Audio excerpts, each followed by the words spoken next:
Dear sewing friends, this statement bishop sleeve has been one of my favorite things to sew this past winter season.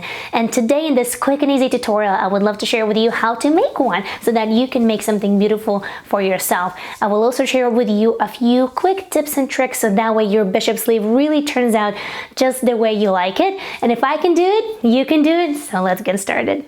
Adjustment for a bishop sleeve is actually pretty straightforward. We're going to start with a regular sleeve pattern, measuring tape, some tracing paper, and a ruler. I make my bishop sleeves for knit garments using a serger, but you can do it just as well using a sewing machine and a zigzag stitch. Now please note that this sleeve pattern doesn't come with a sleeve band, so we will need to add it later.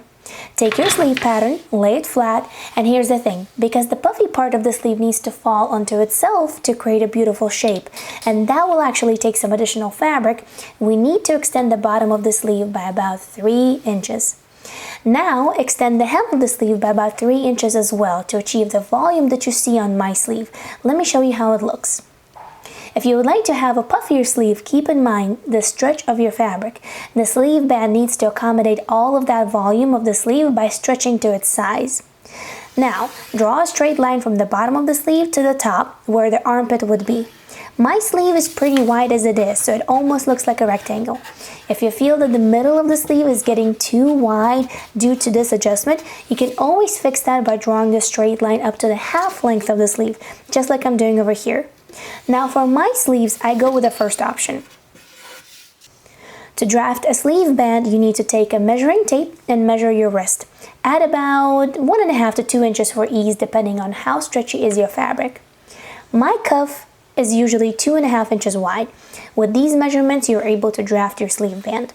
One of the things that really makes the bishop sleeve is the fabric, pretty much like in any other sewing project. If your fabric is a little bit too heavy, it might not drape the way you like it. If your fabric is a little bit too light, it might actually cling to your skin without creating a drape at all. Now cut your pieces of the fabric, sew the sleeve and the sleeve band.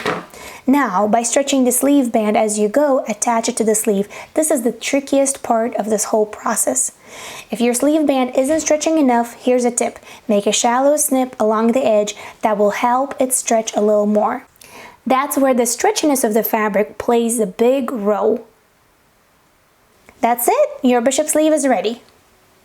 Here's a quick tip that I learned from one of the sewing books. If you create your bishop sleeve that's a little bit longer on the bottom, it's going to create a more appealing, more pleasant to the eye bishop sleeve when your hand is down and when you're walking. If you're curious of what sewing pattern did I use to create this turtleneck, well, you're in for a treat because it's a free sewing pattern by Tessuti Fabrics, Monroe Turtleneck, and it actually comes with a regular straight sleeve. But guess what? Now you know how to create your own and how to adjust the pattern to create any bishop sleeve that you would like. If after this video you're going to become the master of bishop sleeves, then definitely give this video a thumbs up, and I really appreciate you being here.